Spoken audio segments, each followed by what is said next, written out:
As we go through our days, we've learned this from you today.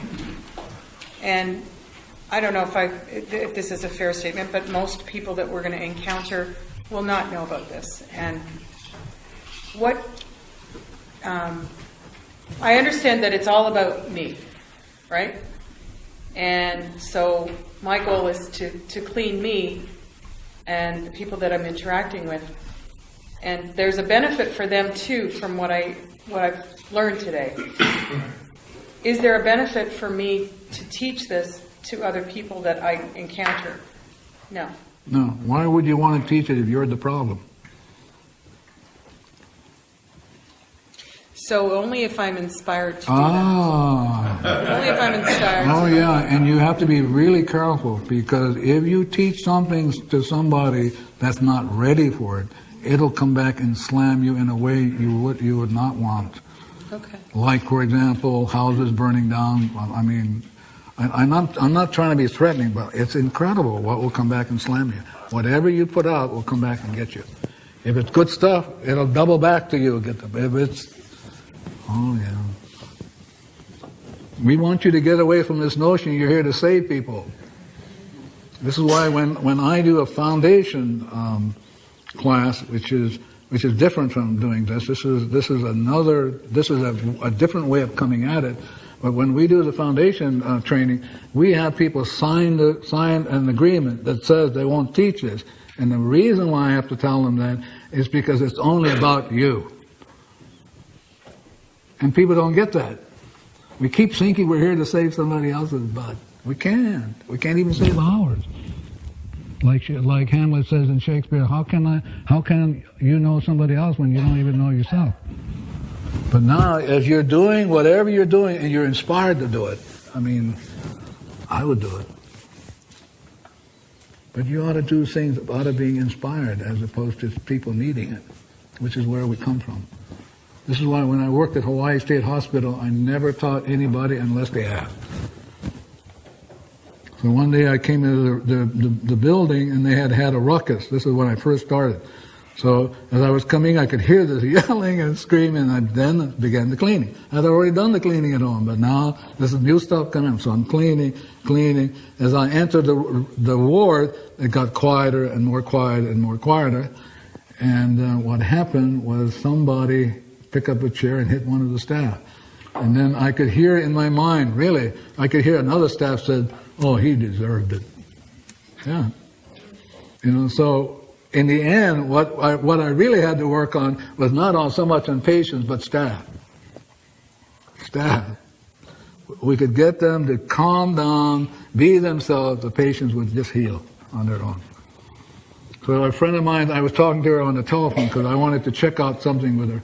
A friend of mine was saying she was watching this program, and I don't know it. Something about a dog whisperer or something like that. An animal was. She said, "You know what I heard this guy said?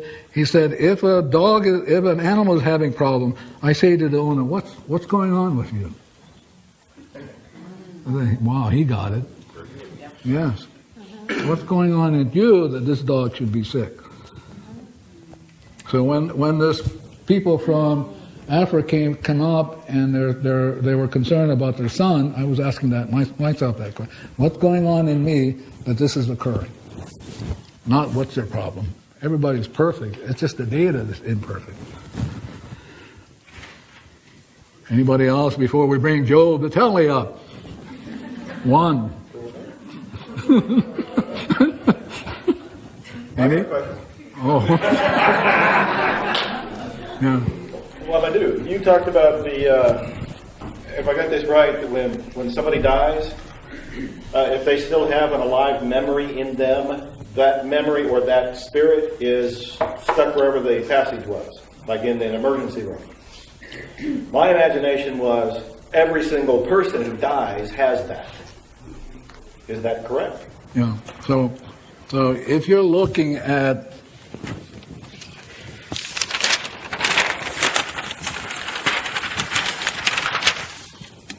if the person, so let this be the person.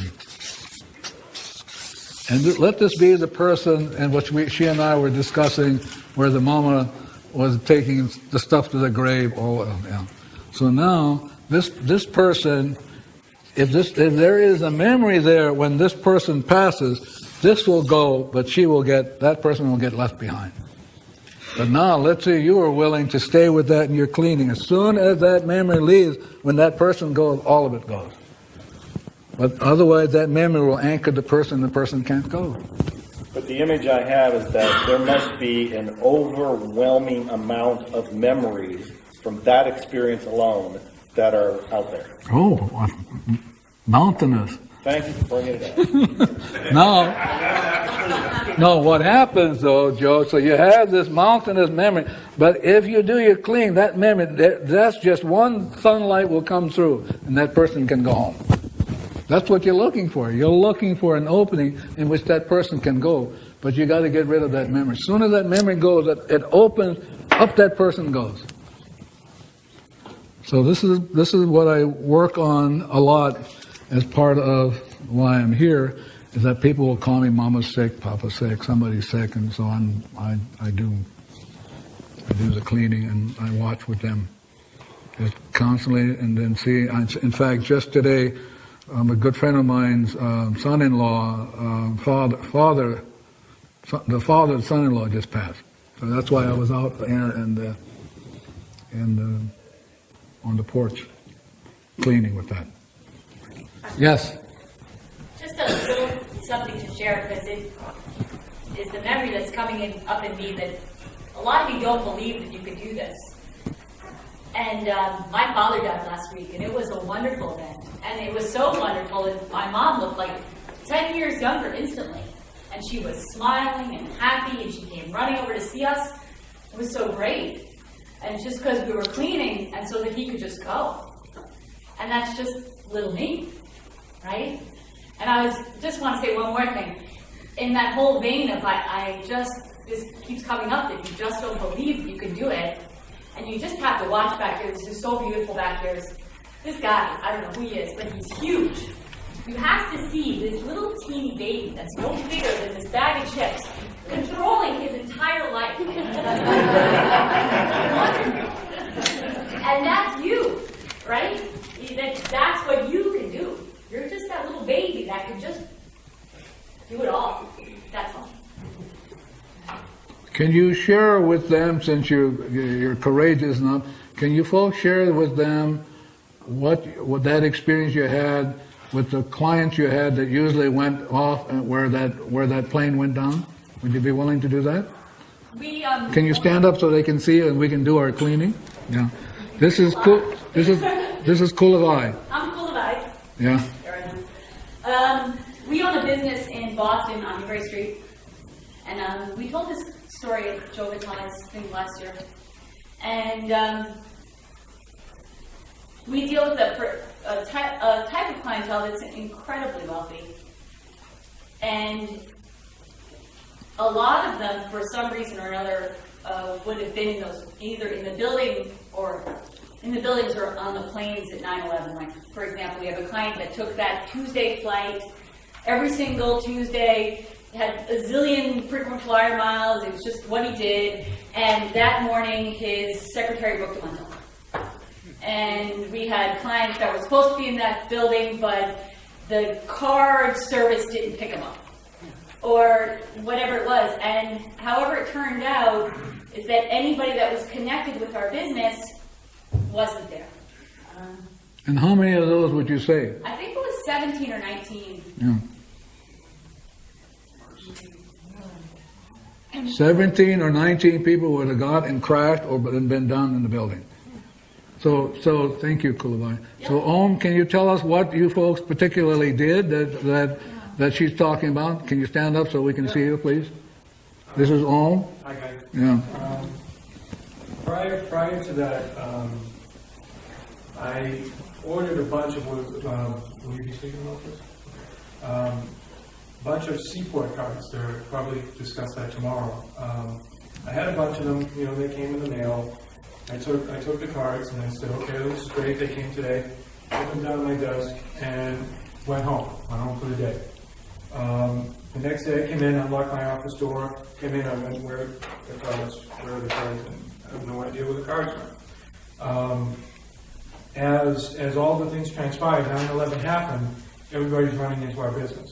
Everybody came to work. Everyone came into the business. Into the city. Just to sit there and sit in the studio. So everyone's running around, and obviously everyone has that shared memory. So about a day or two later, I went to look for the cards. I thought they were anywhere, and they were gone. It was the exact number of cards that I ordered. It was the exact number of people that did not die. Never saw the cards again.